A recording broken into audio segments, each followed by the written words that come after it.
Hi, everyone. Welcome back to Outcomes Rocket. We are live here at Device Talks in Boston, and we're back for another episode speaking to some of the great folks who are here. And I'm so fortunate to be here with you, our special guest for day 2. How are you finding the event so far? Yeah, the event's going well. A lot of it is, I'd say, heavily focused on the robotic side. Yeah. But there's still stuff going on in the device space, and there's a lot of good suppliers, good manufacturers here, a lot of people that we can partner with on our side. I love that. And for our audience who is tuning in, all the great folks at home, tell us a little bit about yourself and your company. What kind of brought you here to the event? Yeah, of course. So my name's McGonnigal. I work for Rook Quality Systems, and we basically help companies with pre-market QMS establishment, QMS maintenance, design file documentation, risk management files, all the way through a regulatory submission. So we help with 510Ks, de novo submissions, and then expanded markets outside the U.S. So our main goal here is really to meet companies, meet startups in the space, and see if there are any areas that we can support. And also just find more partners in the space too, where we're helping somebody find a good testing manufacturer, help somebody with marketing, and then we can help them on the quality or regulatory side of things. I love that.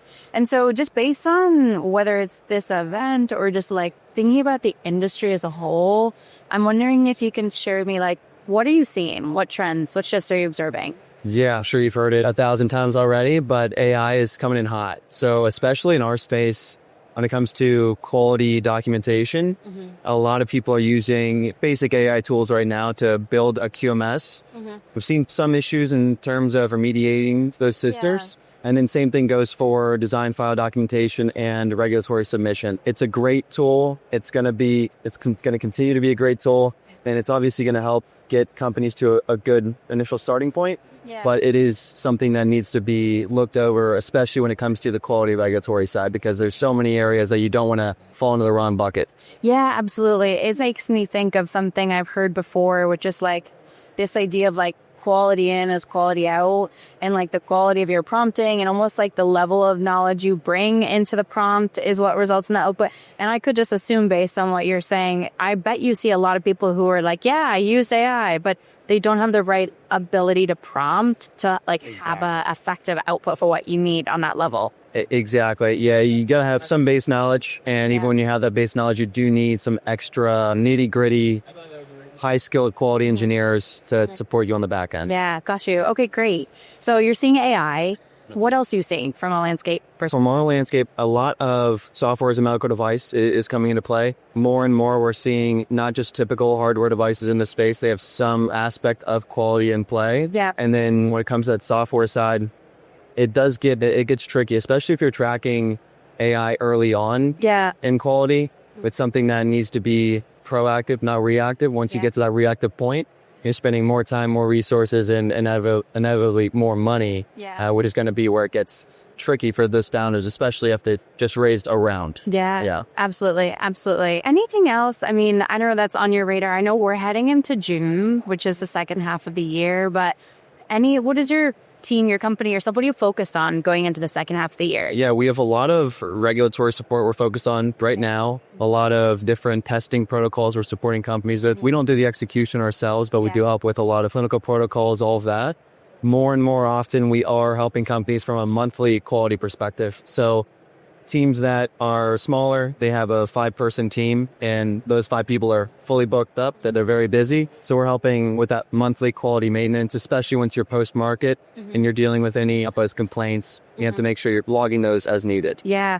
I would assume more and more, especially people are probably trying that AI arm, but then realizing they need that monthly support from you all. Exactly. Yeah. Awesome. Yeah. I'm just trying to think, are you seeing a shift in the types of submissions you're seeing, the types of companies, the types of tech? What has been going on from your point of view? Yeah, we're seeing some more de novo submissions. I think that is due to the increased use of AI on that side. There's just more things that need to be documented, more things that need to be compliant from that perspective, especially as these tools are constantly learning upon themselves.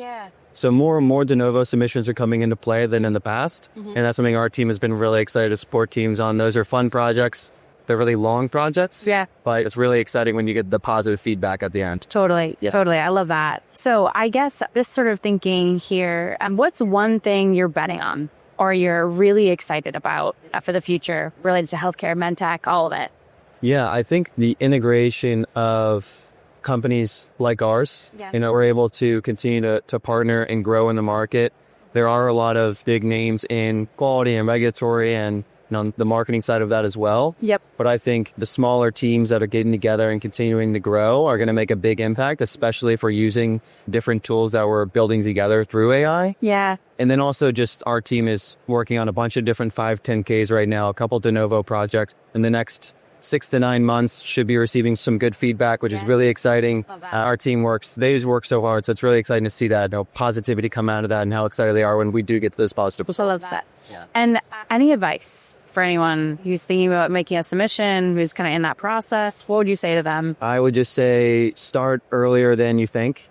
Document everything off the bat and make sure that when you are sure about something and that design freeze, you're documenting everything from square one. Being reactive, like we said, is going to cost you a lot of money in the long run. Yeah. And especially from an investor's perspective, you're going to want to have everything in place and your ducks in a row and not wasting their money. Yeah, amazing. I love that. I think that's really powerful. So what I will say is, last little bit, where do you want people to go to learn more? Whether it's your LinkedIn, your company page, where should people go to tune in? Yes, our company page is rookqs.com, Rook like the chess piece.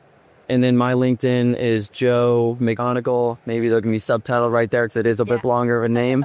Yeah, my LinkedIn, please feel free to reach out, Joe Joseph McGonnigal. And then our website is rookqs.com. Awesome. Thank you so much, Joe. For those who are tuning in, listening at home, I encourage you to share this episode, comment about what kind of stuck out to you, the piece of advice, weigh in on that, and kind of react to what Joe said. And thank you so much for having us here or being on the episode with us. Appreciate it. Appreciate it. Thank you so much. Thank you.